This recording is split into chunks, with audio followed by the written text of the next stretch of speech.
Assessore, il mese di maggio sarà il mese del Friuli Venezia Giulia negli Stati Uniti, in particolare a New York e a Chicago. Siamo davvero soddisfatti, è una collaborazione che abbiamo attivato insieme alle Camere di Commercio di tutta la regione. Credo che questo sia già un dato estremamente positivo, che ha riscontrato anche in termini di attenzione da parte del mondo agroalimentare e dei produttori un risultato molto positivo, nel senso che andremo con tutti i nostri consorzi riconosciuti, con il Montasio, con il San Daniele, con il consorzio delle DOC, e saremo presenti in quelli che sono fra le due realtà più importanti della promozione dell'agroalimentare italiano in assoluto negli Stati Uniti. Penso ai due negozi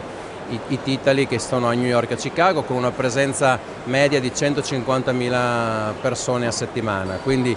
un mese dedicato alle eccellenze della regione Friuli Venezia Giulia, con tutti i nostri produttori, a cui aggiungeremo 23 iniziative di promozione, degustazione e conoscenza anche per il mercato americano dei nostri prodotti. Crediamo che sia una scelta fondamentale, puntare sul marketing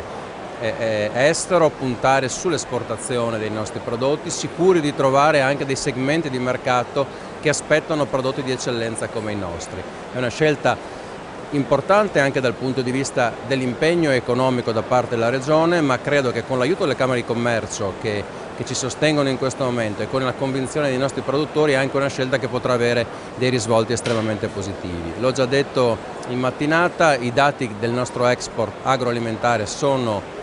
molto positivi, si tratta di continuare su questa strada e di mettere in atto tutti quegli strumenti che ci permettono di far crescere ulteriormente l'export, sapendo che questo forse è una delle grandi sfide degli anni che ci attendono.